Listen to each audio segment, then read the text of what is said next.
Paz do Senhor Jesus, queridos ouvintes, que Deus em Cristo abençoe abundantemente a vossa vida nessa manhã de sábado.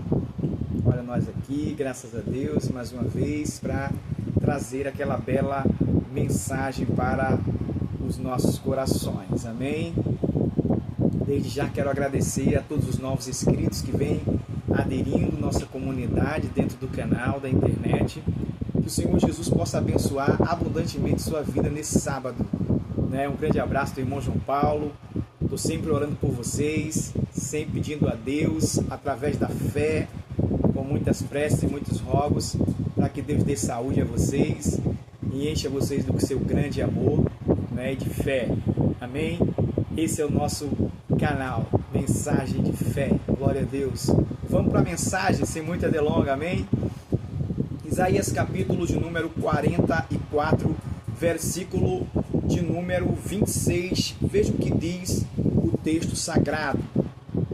Eu sou eu quem confirma a palavra do seu servo e cumpre o conselho dos seus mensageiros. Quem diz a Jerusalém, tu serás habitada, e as cidades de Judá sereis edificadas. Eu levantarei as suas ruínas. E quem diz à profundeza, seca-te, e eu secarei os teus rios. Versículo de número 28, que é a mensagem que eu quero trazer para você. Quem diz de Ciro, é meu pastor, e cumprirá tudo o que me apraz, dizendo também a Jerusalém, ser edificada, e ao templo, funda-te. Capítulo 45, continuando do livro do profeta Isaías. Assim diz o Senhor ao seu ungido, a Ciro, a quem tomo pela sua mão direita, para abater as nações diante da sua face. Eu soltarei os lombos dos reis, para abrir as portas diante dele, e as portas não se fecharão. Eu irei diante de ti, endireitarei os caminhos tortos, quebrarei as portas de bronze, e despedaçarei os ferrolhos de ferro. Amém? Esse texto para nossa meditação nesta oportunidade, nesse dia maravilhoso de sol do sábado. Hoje eu queria falar sobre a história desse grande monarca por nome de Ciro. Ele é oriundo da Pérsia. Ele é um estrangeiro, um homem que não era um judeu, que não conhecia o Deus de Israel de forma abundante, de forma profunda, podemos dizer assim, porque ele era membro de outra nação. Ele compunha o reino de Medos e Persas naquelas épocas antigas, dos tempos remotos. Porém, a Bíblia Sagrada vai falar uma coisa muito grande e forte e muito significativa a respeito desse grande monarca por nome de Ciro. O profeta Isaías, 150 a 180 anos antes, profetizava, cheio do Espírito Santo, sobre a pessoa do rei Ciro. E ele fala, como eu li o versículo para você, Deus, o próprio Deus, através do Espírito Santo, usando Isaías, chama Ciro de meu pastor. Detalhe, diz a ele que a missão dele é edificar Jerusalém e dar a ordem para que o templo do Senhor, do Deus de Israel, o Deus vivo, o Deus Jeová, o Deus dos Hebreus, seja edificado novamente, ou reedificado, pois havia sido destruído pelo Império Neobabilônico, como nós sabemos, por ordem de Nabucodonosor e seus generais. Veja só, a Bíblia vai dizer que o Senhor Deus, ele chamou Ciro, mesmo sem Ciro antes o conhecê-lo. A história acadêmica, dentro dos livros da história, vai dizer que Ciro, ele é um príncipe e ele nasce em um reinado muito conturbado, posso dizer assim. Ele tinha um avô que era um homem sanguinário, um homem que gostava de fazer muitas guerras e era arrogante, soberbo, seu avô. Sua mãe era diferente. Seu pai também o amava. Porém, a história vai dizer, segundo a história acadêmica, nos livros, né, seculares, que o avô do Ciro certa vez teve um sonho que o deixou perturbado, em que uma pessoa da Pérsia, ou um príncipe persa, ele reinaria sobre toda a Pérsia, não só sobre a Pérsia, mas sobre os medos e persas, porque os reinos eram divididos e cada um havia um governante. O avô de Ciro, por ocasião, tomava conta de um território e de um reino, e o Ciro comandaria o outro reino. Era como se fosse o reino do norte e o reino do sul. A história vai dizer que com esse sonho perturbador que o avô de Ciro teve, que um rei dominaria todos os dois reinos, e isso se cumpriria integralmente através da vontade de Deus soberana, que viria essa bênção sobre a vida do Ciro, que era ainda uma criança recém-nascida. A história vai dizer que, ao perceber esse sonho, o avô do Ciro ficou perturbado e ordenou a matança da criança por nome de Ciro. Ele começou a convidar e comissionou um general, um dos generais mais de confiança, que era o Harpazo.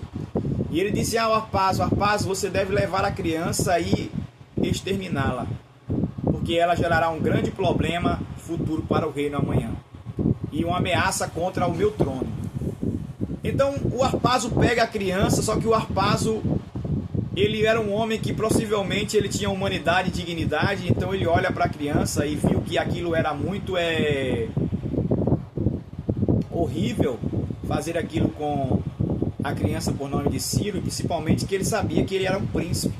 Então ele, em vez de matar, ele desobedece à ordem do avô de Ciro, que era rei naquela época, e esconde o menino em uma aldeia de camponeses e ali o protege até ele se tornar adulto, um jovem já crescido, que poderia retornar. Com isso, a história vai dizer que Harpazo volta ao palácio e informa ao avô de Ciro que tinha exterminado a criança. Porém, a notícia se espalhou que Harpazo não havia, exterminado a criança como assim ele estava ali ordenado.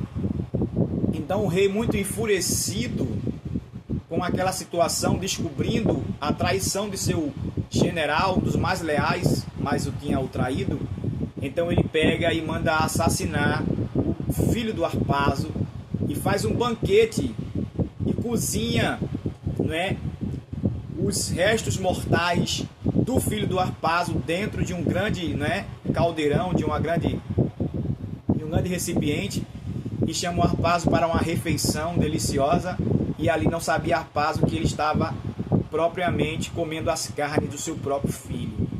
Foi uma maldade, para você ter uma ideia como ele era mau, como o avô do Ciro ele era mau, e ele era um persa também. Mas a história vai dizer que o garoto Ciro se salvou e foi crescendo, e quando ele estava já em uma fase de jovem, já aos seus 18, 19 anos, o Harpazo o traz de novo para o reino persa e o coroa rei do lado, onde a mãe dele e o pai dele governavam. Seu avô fica enfurecido com aquilo e decreta guerra contra Ciro. E é nessa guerra que Harpazo se volta contra o seu avô, o avô de Ciro, e o trai, e eles dão um golpe fatal, destruindo aquele monarca que já era velho, e Harpazo fica servindo agora a Ciro, e com a vitória de Ciro ele unifica os dois reinos e torna um só, e ele governa, como dizia o sonho do seu avô, sobre toda a nação medos e persas.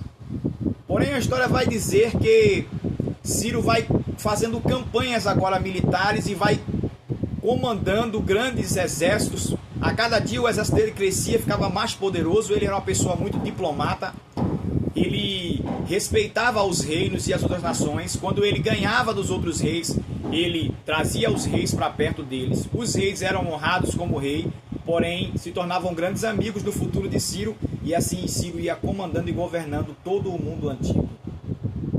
Depois da expansão do Império Neobabilônico por ordem de Nabucodonosor, Ciro agora vinha ascendendo de uma forma avassaladora e assustadora.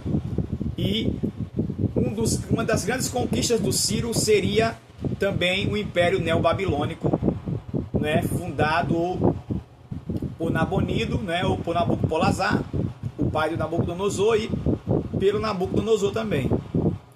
E aí a história vai dizer que Nabucodonosor nessa período já era morto, né, já tinha falecido. Seu filho reinava em seu lugar, o Belsazar, e a história vai dizer que o Ciro ele marcha com o Império Persa, que já era numerosíssimo, bem maior do que o Império Babilônico, e eles conseguem a grande vitória que o Isaías descreve no capítulo 45 e versículo de número 1 e 2, como eu li para vocês. O Senhor falando de Ciro assim: assim diz o Senhor ao seu ungido. Olha, Deus chama aquele homem que não cultuava ao Deus vivo, que não tinha uma Tora, que não tinha um Antigo Testamento para o guiar, uma versão Septuaginta, de meu ungido. Parece paradoxal, mas Deus está chamando alguém que não é do povo dele, da nação hebreia, de ungido, de gente especial, de meu escolhido. Olha que coisa tremenda. É difícil de entender isso? É muito difícil. Só Deus para explicar essas coisas. Ele chama quem ele quer, aonde quer, do jeito que quer, da nação que quer. Deus ele tem escolhas soberanas, e foi isso que ele fez também na vida de Ciro. E ele também pode fazer na sua vida, você que está me ouvindo, se você for de outra nação. Não importa, não precisa ser brasileiro para aceitar Jesus, não. Em todas as nações do mundo, todos nós podemos servir ao Deus vivo, ao Deus de Israel, e aceitar a fé através do sacrifício de Jesus Cristo na cruz do Calvário. Então, eu queria dizer para você que quando o Ciro armou campanha fora e sitiou toda a Babilônia, haviam portas de bronze, haviam ferrolhos de ferro em Babilônia, havia, a grande muralha babilônica, mas nada daquilo protegeu o exército babilônico da ofensiva que trazia Ciro através do seu poderoso exército persa e medos.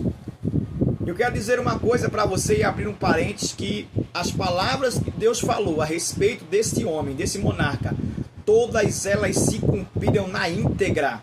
E Deus foi fiel em zelar por cada frase, cada palavra, cada tio, cada jota, cada vírgula que ele falou sobre este homem. E Deus o enriqueceu de uma forma tão soberana e tão poderosa, que ele se tornou o império maior que havia, no período do seu apogeu no mundo antigo. Ciro dominou desde a Índia, em todos os lugares, até a Pérsia. Ele dominou muitos territórios e muitas pessoas serviam a Ciro e tiveram um bom monarca, um bom governo sobre o que diz respeito ao governo de Ciro. Ele era um homem generoso, ele era um homem diplomata, como eu falei. Ele tratava todos os reis bem, ele ganhava as guerras, e ele não destruía todas as nações. Ele trazia para serem seus escravos, trabalhavam para ele, e eles honravam os monarcas que haviam naquelas cidades, e os monarcas se tornavam grandes amigos do Ciro, em dias futuros. Era uma forma de governar diferente. Era um homem que gostava da conversa, de manter a diplomacia, de fazer alianças, de fazer amizade com outras nações. E ele foi crescendo, e os outros reis, depositavam em Ciro a confiança, também dando também seus exércitos para que Ciro a cada dia aumentasse e comandasse todo o mundo antigo. Foi assustador, mas foi poderoso e foi conquistador. Todo o império persa, aonde ele passou, ele deixou seu legado e sua marca. E era algo extraordinário. E Ciro como um grande, como ele é chamado na Bíblia, até na Bíblia também, Ciro o Grande. Ele se tornou essa pessoa. Ele era grande porque ele era uma pessoa generosa, ele tinha um coração diferente, e Deus regia a mente daquele homem. Por incrível que pareça, embora ele não fosse um hebreu, nascido da semente de Abraão. A Bíblia vai dizer que Ciro, ele conseguiu vencer o filho de Nabucodonosor e conquistou a grande e poderosa Babilônia. Sentou-se no trono do monarca Nabucodonosor, e dali ele comandou também e deu ordens especiais e ordens que estavam determinadas pelo próprio Deus para que um dia ele desse. E uma das grandes ordens que ele deu foi a libertação do povo hebreu do cativeiro babilônico, depois de 70 anos, conforme a profecia do profeta Isaías e também do profeta Jeremias. E Ciro deu ordem para que eles fossem e levou-os em segurança para a sua terra natal, e deu ordem para edificarem o templo em Jerusalém, conforme o texto em que eu li em Isaías 44 e versículo de número 28. Ciro foi chamado por Deus, contradizendo todos os paradigmas que nós conhecemos dentro da cultura israelita e dentro da lei do próprio Deus. Mas ele foi um grande homem, eu queria dizer para você. E Deus era com ele em tudo o que ele fazia. E ele prosperou numa prosperidade tão grande, mas tão poderosa, que não havia naquele tempo nação poderosa ou reino tão rico e poderoso e cheio de glória e resplendor como o reino de Ciro. Por isso eu quero abrir um parênteses para dizer uma grande verdade para todos aqueles que estão nos ouvindo. E todo o segredo do sucesso de uma vida ampla e próspera está no Deus vivo, no Deus de Israel. Está em um coração obediente e num coração voltado para Deus. Se você tem vontade um dia de prosperar na vida e de ser alguém de sucesso na história, eu queria convidar você a fazer a amizade com Deus que dá prosperidade verdadeira e duradoura. E Ele é fiel em suas promessas sobre aquilo que Ele fala para cada um de nós. O Deus de Israel, o Deus Todo-Poderoso, o Deus vivo, aqueles a quem chamamos do Senhor dos Exércitos, o Deus Yahvé, a divindade poderosa que quando foi ao Egito libertar o seu povo, depois de 430 anos de grande opressão pelo faraó daquela época, destruiu quase totalmente a nação egípcia por amor ao seu filho primogênito Israel, toda a sua nação, a quem ele tanto amava. Usando Moisés como grande libertador, como nós conhecemos a história, e assim o Senhor deu grande livramento ao seu povo e trouxe o seu povo à terra prometida que mana leite e mel. Eu desconheço outro Deus que dá tanta prosperidade semelhante ao Deus de Israel. O Deus de Israel é o Deus de toda a prosperidade e de abundância. Então eu queria que você fizesse uma aliança com Ele, que aproveitasse esse momento e você se rendesse à fé verdadeira. A fé judaica é uma fé extraordinária, capaz de mudar e transformar qualquer pessoa. E aí eu queria dizer para você que através de Jesus Cristo, da fé viva, você pode prosperar e ser um homem abençoado em toda a sua história. Não só você, mas seus filhos, os filhos de seus filhos e toda a geração que descender da árvore genealógica que você tiver. Eu queria encerrar esta reflexão nessa manhã dizendo que Deus cumpriu todas as boas palavras que falou através do profeta Isaías muito tempo antes de Ciro nascer até. E cumpriu na íntegra. Então eu queria que Deus é esse que conhece a nossa vida, a nossa história antes de que a gente venha a existir. Que Deus poderoso é esse que comanda o rumo da história, o curso do universo e só faz aquilo que lhe apraz. É o Deus de Israel, é o Deus Todo-Poderoso. E Ele quer ser o teu amigo, quer ser teu Senhor e teu Salvador. Ele tem sido meu amigo, Ele tem sido meu companheiro, Ele tem sido meu Deus durante 27 anos, quando eu encontrei o Senhor e aceitei essa fé viva. E através de Jesus Cristo hoje, sirvo ao Senhor e confesso a você que não existe outra prosperidade maior do que ter o conhecimento de Deus, da Escritura Sagrada, que é a Bíblia, né? Que leio para vocês aqui sempre, né? E ter o Senhor Deus como nosso Deus, né, e como nosso ajudador. Não existe nada mais poderoso do que essa fé, do que esse Deus e do que o conhecimento que Ele traz para nós.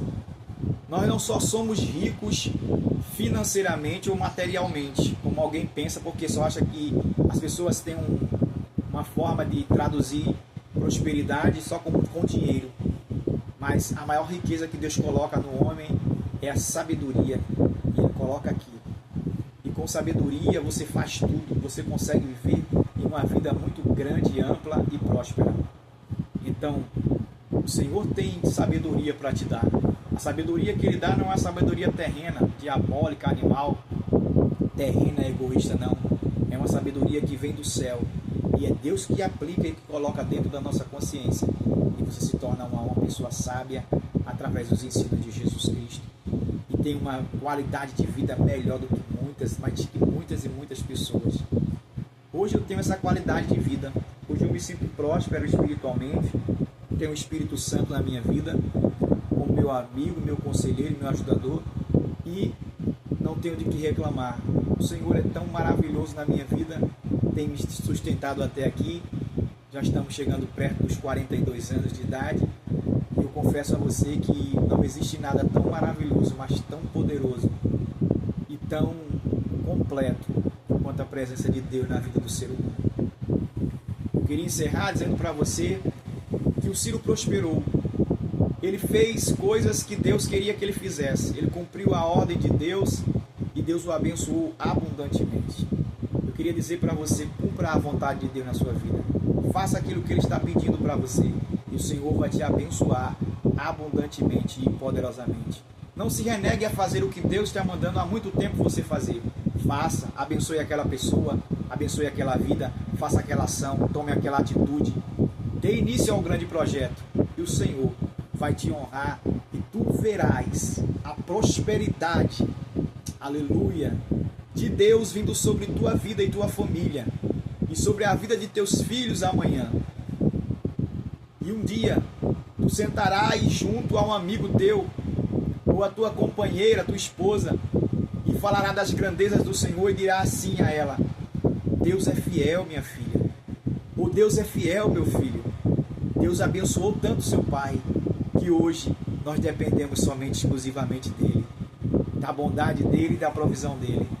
E o Senhor vai acrescentar o teu bocado abundantemente, 3, 4, 5 vezes 10 mais, porque Ele será fiel contigo. E tu terás e emprestarás a muitos, porém não precisarás pedir emprestado. E muitas pessoas serão abençoadas pelas bênçãos que o Senhor derramará sobre tua vida e tua família. E muitos dirão assim: eis um homem abençoado pelo Deus de Israel. Esse homem é uma bênção e nós queremos sempre ter a presença dele entre nós, para sempre aprendermos um pouco mais. É assim que Deus fez na vida de grandes homens da história, de grandes homens de hoje tem feito também, e também vai fazer na sua vida. Você que está ouvindo, que crê, receba essa palavra profética, porque eu sinto Deus ao dizer: Deus vai prosperar o teu caminho de uma forma muito poderosa e você viverá uma prosperidade como nunca antes sonhou. E alguém vai dizer assim: como pode?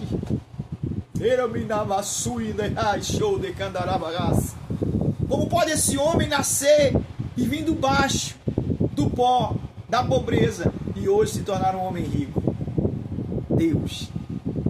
A Bíblia diz que Deus empobrece e Deus também enriquece. E Deus tem intenção de enriquecer a sua vida. Receba essa palavra em nome de Jesus. Que Deus abençoe. Muito obrigado a todos, o meu carinho, a toda essa comunidade maravilhosa de inscritos.